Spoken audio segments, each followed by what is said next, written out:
वसुदेवसुतं देवं कंसचाणूरमर्दनं देवकी परमानन्दं कृष्णं वन्दे जगद्गुरुम्. Towards the end of this chapter 6, we have arrived at that portion which is of great value to all of us in our sadhana. Sadhana involves turning inward. Sadhana consists of pulling our senses and the mind back from sense objects,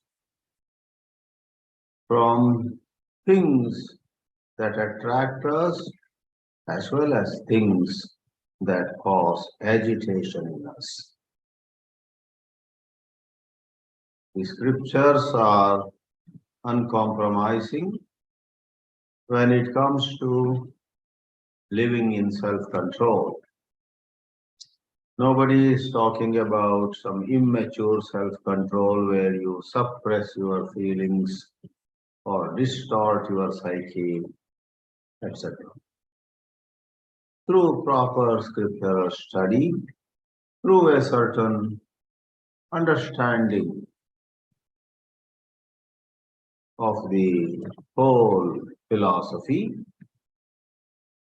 we ourselves know. The mature self-control is when the seeker knows that certain pleasure or certain reaction to some agitating circumstance can be avoided. I don't need this delicious food. I don't have to react to that man who has been nasty. Ignore him. I don't have to lose my peace of mind over what is happening in the neighborhood. It's not my duty, etc. So,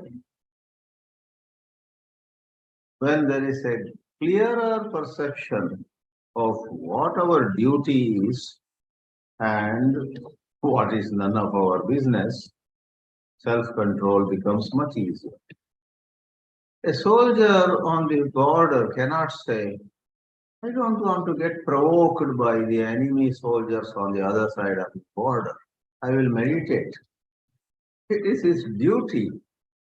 All these years he has received salary and he has announced that he would even be ready to die for the country and so on. Leave aside the soldier. In the life of you and me also, there are times when we have to respond, react, and do what needs to be done. Bhagavad Geetā never comes in the way of our duty. The self-control is where it's not our duty. When somebody with hypertension receives some food with high salt and so on, there is no duty on his part to accept it. But the tongue says, it's a long time since I ate this, it's so delicious. I will eat it. It's just the temptations. There is no duty over there. Therefore, let's take a look at these verses. We saw last time that Arjuna expressed his great difficulty in controlling his own mind. Every one of us would identify with Arjuna. Arjuna said in 34, Chanchalam himana Krishna, O Shri Krishna. His mind is extremely unsteady, and to control it is like trying to control a cyclone or a hurricane, almost impossible. And now we see Sri Krishna's reply In 35 and 36, Bhagavan Sri Krishna says, Arjuna, you cannot be more right. Shri Bhagavan Uvacha Asanshayam Mahabaho Mano Durnigraham Chalam Abhyasena tu Kaunteya Vairagyena cha Grihyate. Bhagavan said, no doubt. Samshaya means doubt. Arjuna, there is no doubt that the mind is extremely hard to control. Durnigraham. Nigraha is extremely difficult. Chalam, constantly is moving. Many a time people change their minds. They go somewhere to enjoy something, but having reached there, they change their mind. Let's come another day. Mind is so chanchala. Chala or chanchala is the same. So, mano durnigraham chalam. Having admitted that the mind is extremely hard to control, Sri Krishna doesn't give up there. He says, but it can be controlled. And these two tips that he gives are quintessential sadhana. He gives the very essence of all sadhana. You need vairagya, you need abhyasa. Abhyasa further strengthens vairagya, vairagya further strengthens abhyasa. Don't ask where to begin. Begin anywhere. In order to get vairagya, you need to first rethink on everything that you propose to do. You are about to say an unparliamentary word, criticizing somebody. As they say, it has almost come to the lips. But wait, is it okay for me to say this? What will be the consequences? Did I not suffer many a time when I spoke like this? And so on. That is called viveka. Viveka is re-examining. Viveka is rethinking. Viveka is re-evaluation. You first thought it is okay to say that word, but you re-examined and said, no, that is not the word I should use. Even if I disagree with this man, there are better ways of expressing my difference of opinion. In this way, viveka, when it gets crystallized, we have greater vairagya. Then abhyasa. Moment we have withdrawn our mind through viveka and vairagya. Sri Krishna has highlighted vairagya, but we cannot forget that behind vairagya there has to be viveka. By deciding I will be full of vairagya from today, we cannot be full of vairagya just by resolving. Many people just decide, and here and there they don't fall for pleasures or provocations. But they are also unsteady. They are so inconsistent. And many a time, such people become the laughing stock in their circle of friends. People will laugh at them. Yeah, he here and there avoids, but we see him or we see her somewhere else, just violating all the rules. And many a time, this half-baked vairagya leads to nothing less than hypocrisy. A lot of people keep away from spirituality because they see some examples of not genuine spirituality, but hypocrisy. Saying one thing but doing something.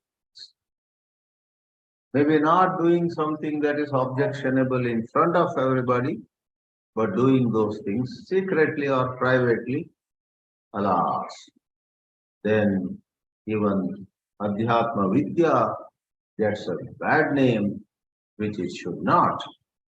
The science of spirituality is true. It is the problem with this sadhaka. The sadhaka has not done enough abhyasa. So what is the significance of abhyasa here? Having got glimpses of the happiness when we withdraw our mind, we must stabilize our mind in that. Stabilizing it, keep it there, and do that exercise of withdrawing the mind and keeping it in a certain object of concentration. You are about to indulge, let's say, in some kind of pleasure. Staying at home, family has gone somewhere.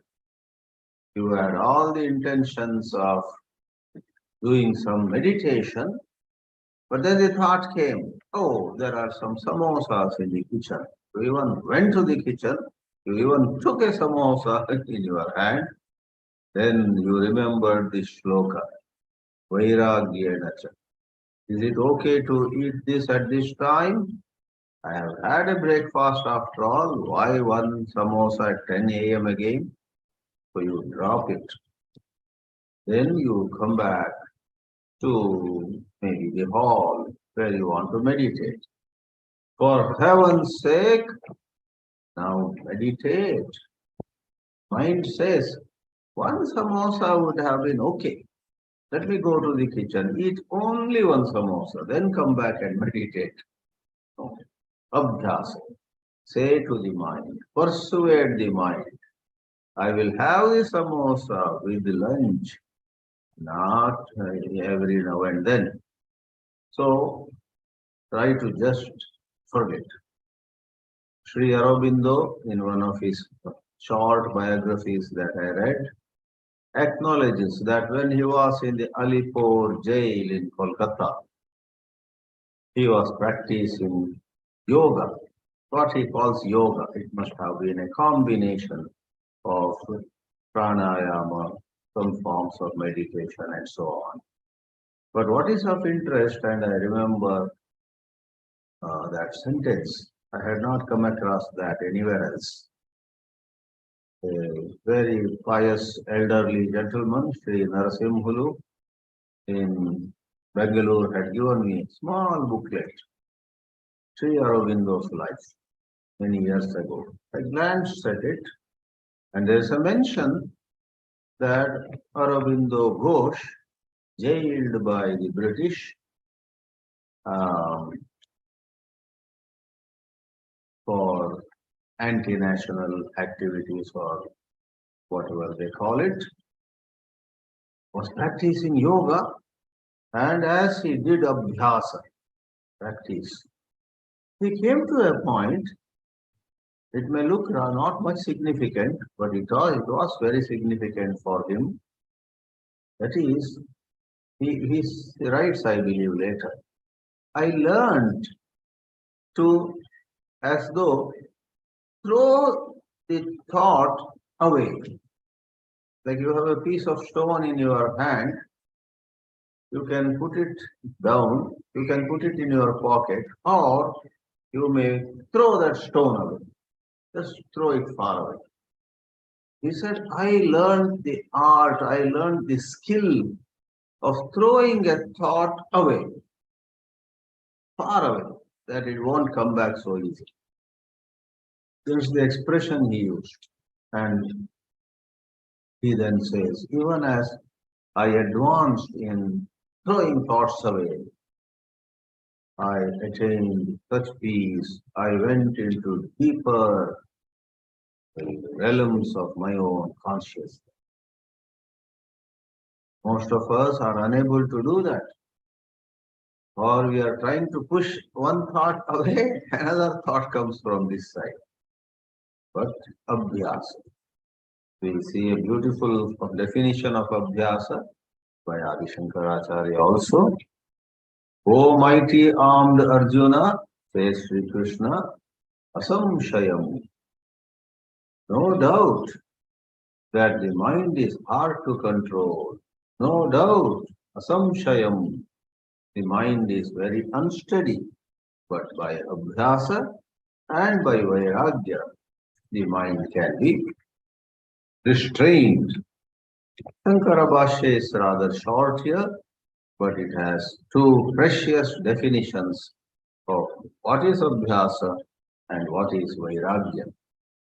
For just those two definitions, this paragraph deserves to be studied again and again. Shri Bhagavan Uvacha Evametat Yatha Bravishi. Yatha Bravishi. Way you are saying things, O Arjuna, I agree with you. Asamshayam, nasti samshayaha. There is no second opinion about what? Manaha durnigraham chalam iti atra. Iti atra. Thus, in such matter, there can be no two opinions. Everybody agrees. The mind is very hard to control. Hey Mahabaho, O mighty armed one. Some other commentator has said the word Mahabahu that Sri Krishna has chosen to call Arjuna here is very significant. Maybe Sri Krishna is taunting Arjuna in a way. You are a mighty armed one when it comes to physical archery, physical warfare. But in mind control, you are still in kindergarten, it seems. You are not mighty armed when it comes to fighting with your own mind. You better develop your skills. Better late than never is our policy. We might have crossed 70 or 75 or even 80. It's never too late. It may be too late compared with some X or Y, but why do you have to compare with X or Y? Your life is your life. You have not practiced abhyasa, you have not done abhyasa for all these 78, 80 years. No problem. Don't worry about the years that are gone. But today, can you be different? Can you do abhyasa? Sri Krishna says, be mighty armed in the inner domain also. Kintu abhyasena. What is abhyasa? That's the definition. Abhyaso nama chitta bhumau kasyanchit. Chitta bhumi means a certain plane of thought, a plane of thinking. Really speaking, in the domain of thoughts, emotions, feelings, sentiments, etc., we can go vertically up and down or horizontally sideways. Both are possible. Suppose you go from gulab jamun, a much sought after sweet from India, to jalebi, that's also another sweet, or to something salty, samosa. These are all horizontal movements. From one sweet you went to another sweet. Right? Whereas vertical means you had a thought of enjoying a gulab jamun, and then you say, wait a minute. that is harmful to me. Instead, let me eat some pieces of an apple, a fruit that is vertically higher. And if you say something else, which is three times more sweet, that is vertically down. So I hope you understood what is horizontal and vertical. Vertical is a qualitative difference, and horizontal movement is in terms of variety. There was a time when you wanted to become an MLA, member of Legislative Assembly, that urge that I must be the member of the Legislative Assembly in this constituency. Now many years have passed, you are withdrawn from politics, you are in a spiritual organization, and the same urge arises in you. I must be the president of this center, this spiritual organization. I must be closest to the Guru here. I must be in front. Everywhere my picture should come. That is horizontal movement. Whether you wanted to become an MLA or now president of a spiritual organization, it is seeking power, seeking glitter and glamour, seeking attention, seeking publicity, popularity, etc. Horizontal movement. Whereas vertical would be of a different quality. You do want to be involved, but without caring much for any publicity. You want to serve, then you have risen higher. Or you want much more than ever before, then you have fallen lower. So vertically and horizontally, and as you know, horizontally means in 360 degrees. Let's not go so much into mathematics. Vertically is only one, wherever you are, straight up, z-axis. Whereas horizontal in maths too is x-axis and y-axis and all combinations. So 360 degrees. There are countless objects of attraction in this world. No wonder very few are able to do abhyasa. Everybody falls for one of the temptations. Mahabaho, abhyasa. What is abhyasa? Tasyanchit chitta bhumau. On some plane of thought and emotion. Bhumi here is ground, plane, level. Tasyanchit is, to give a sense of indefiniteness. It could be anything, no matter what. But then, in the present context, choose a certain plane of thinking which is good, which is uplifting. As you come back and sit on the sofa, put a sukhasana, you did not eat the samosa or something else, came back. Now choose a chitta bhumi. You are in a certain mood this morning. You want to think of Hanuman.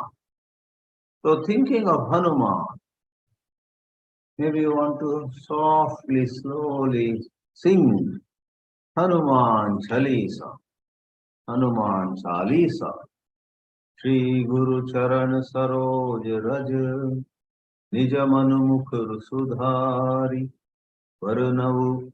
Like that you yourself want to sing or you want to play softly, and that can be a meditation. So for 15 minutes, that is the Chitta Bhumi. Some other day it could be Omkara. You want to say Om repeatedly. Some other day, as Ekanath Ishwaran would say, passage meditation. You took an uplifting passage in Sanskrit or Telugu, Gujarati or Bengali, doesn't matter, English or Spanish, poetry or prose, doesn't matter. You took a paragraph, a passage, and you go over it for 15-20 minutes. That is the Chitta Bhumi. Every time the mind runs away, bring it back. Kasyanchit Chitta Bhumau Samana Pratyaya Avrittihi Chittasya. The mind should do avritti, repetition of Samana Pratyaya.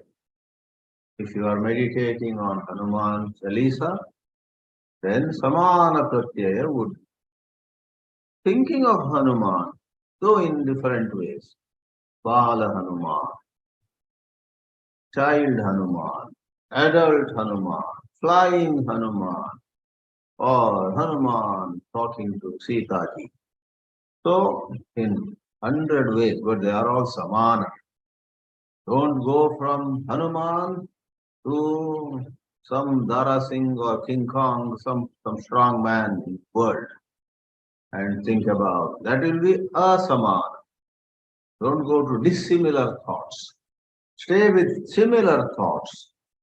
That is abhyasa. How simple.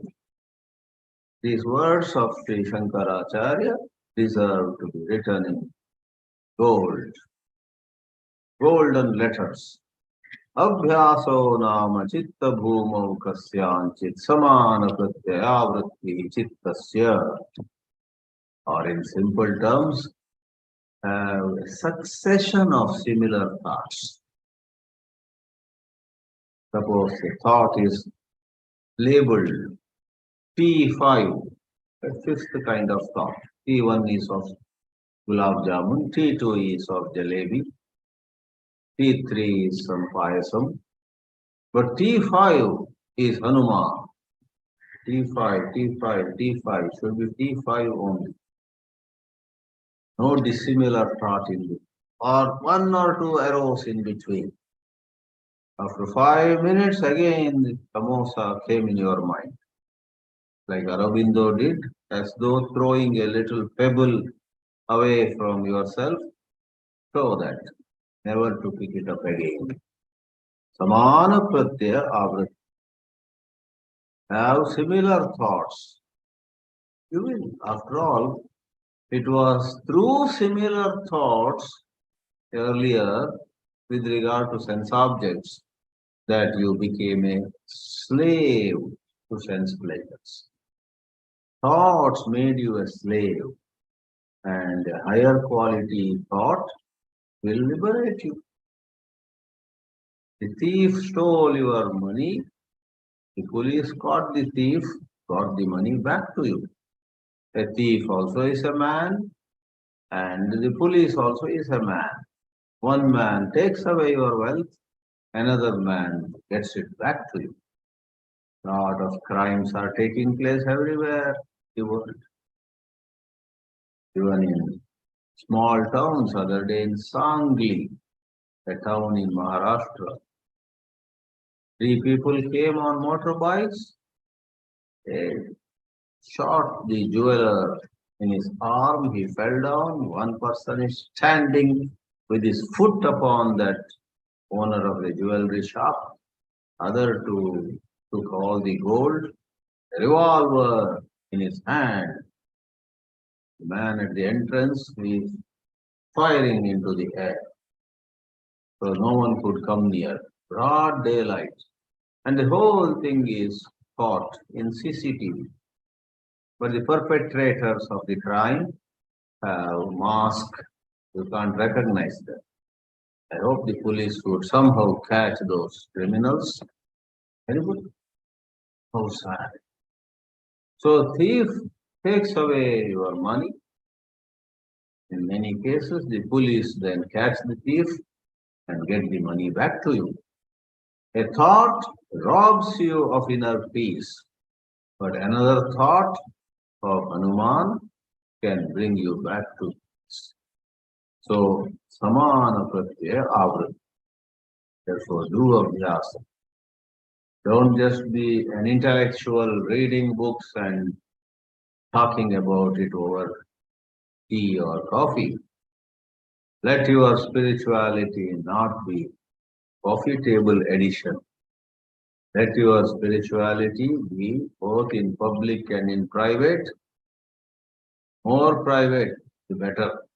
Spirituality is not for display. Many people get so distracted, diverted. They forget why they got into spirituality. Then they are after fame, name, and putting up a show. They are into marketing spirituality. Marketing executives of Adhyatma Vidya, do they themselves practice? They say, no time. They have no time for themselves to practice. They are all the time marketing. Now with all this media, creating videos, creating audios, creating some special animation, creating. Ooh, some people have such strong vasanas for all this that they are more into selling spirituality than living spirituality. So, abhyasa. Somewhere we should wake up. Oh, what are we doing? We entered spirituality 10 years ago or 20 years ago or whatever, not for becoming famous, becoming popular, for earning money, etc. Money or no money, we must be steady in our spiritual practice. That is the simple clarity that a sadhaka should have. Now come to Vairagya. One more very nice definition. Vairagyam nama, Adi Shankaracharya says, Drishta Adrishta Ishta Bhogeshu. There are a lot of enjoyments which are Ishta. We desire, our mind desires. Ishta Bhogeshu. With regard to enjoyments that you would want, which could be of two kinds. Drishta, right in this world, which we know about. We have been there to that place. We have been there to this place, enjoyed this, enjoyed that, and we want to go again. Or it could be adrishta. The reference is to what scriptures talk about, heaven and such things. We have not seen, but we trust the scriptures and we are very keen to enjoy heaven. Therefore, those who believe in the Vedic rituals, in some tantra, mantra, sometimes do it for enjoyment in the heaven after our death. So it's a idiomatic expression. Drishta, adrishta, therefore, in simpler terms, means all kinds of enjoyments. Enjoyments that you have had once, or enjoyments that somebody came and told you. Somebody comes and says to you, you know what? At least once you should go to such and such place. It is so wonderful. Go once to Disneyland. Go once to some wax museum. Take a look. It's so nice. Go once to. The whole world is full of attractions. Somebody says to you, you have not been. So adrishta, a simpler interpretation. Traditionally, adrishta means heaven. Therefore, sarveshu bhogeshu, with regard to all kinds of enjoyments, what is vairagya? Vairagya mainly is vaitrishnyam. There is a word in the Bhāshya. Trishna means thirst. Krishna means hunger, thirst, literally thirst. But some places we say somebody is so hungry for just enjoyment, more than the hunger of the stomach, psychological. There are people who are hungry for attention. There are people who are hungry for information. They go on gathering information about places, about people. There was a house right here in Vileparle, Mumbai. There was a fight between the father and daughter.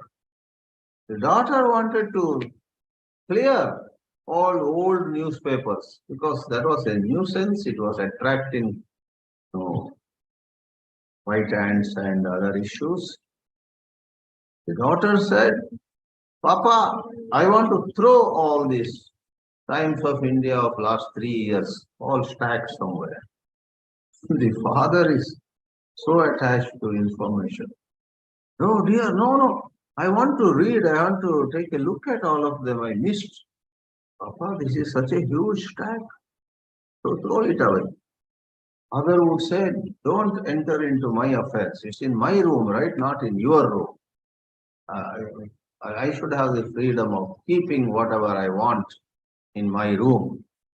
I will bear with the white ants or cockroaches or any. There was a big fight and frustration on both sides. So some people keep magazines, some other tapes, audio cassettes, this and that. Some people keep addresses of people for the last 25 years. You knew somebody in 1996 and her address in Kolaba, his address in Malleshwaram, Bangalore.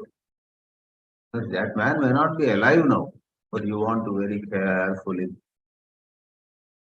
Very strange attachments, strange habits. Anyway, Vaitrishnyam, when that urge to collect things, grab things, keep them with you, etc., reduces. To develop certain, see, there is viveka involved. To develop certain viveka, is it necessary? Should I really have all these possessions, all these newspapers? Where will I be able to read them? The father should be, my sympathy is with the daughter in that case. The father should just say, yes, Kamala, let's say his daughter's name is Kamala, you are right. Take all of them and dispose them off. I will read today's newspaper. I am not interested even in yesterday's newspaper, including yesterday's newspaper, clear all of them. That is Vairagya. Because that Trishna, wanting to have information, some story, so on. Trishna Rahityam is Vaitrishna. But how does it happen? That's where the definition is so wonderful. Dosha Darshana Abhyasat. We must develop a habit of inquiring into the worth or worthlessness of things. Dosha Darshana Abhyasat. Kutra Dosha Darshanam Kartavyam. With regard to what should we double check whether it's worth or worthless? Said already, Bhogeshu. Bhogeshu. In the matter of all kinds of pleasures, enjoyments. That's it. Simple but very helpful. Do abhyasa, do vairagya, do dosha darshana. Elsewhere it is called pratipaksha bhavana. Bhajagovindam gives several verses. Artham anartham bhavaya nityam. Why are you so attached to wealth? Artha, which means wealth, can lead to anartha, means a lot of troubles. Another place, Nari stana bharanabhidesham drishtva maga mohavesham etan mamsavasadi vikaram manasi vichintaya varam varam. Attraction to flesh, attraction to property, attraction to food, drinks, everywhere. Exercise a little bit of inquiry. Practice it. Dosha darshana abhyasa. Especially I would one last time say, Draw a dividing line between mere habit and a true need. Sometimes you really are thirsty, so you want to have a drink, water or milk, buttermilk, coffee, tea, something you want to drink truly. Another is just habit. Maybe by time, oh, it is 11 o'clock, oh, it is 4 o'clock, oh, it is 6:30, time to have a cup of coffee, right? Ask yourself, oh, wait a minute. You may have nobody stopping you, but do you really need it? Does it have to be tea or coffee? Why not a glass of warm water? The habit says warm water. I don't like strong filter coffee with enough sugar.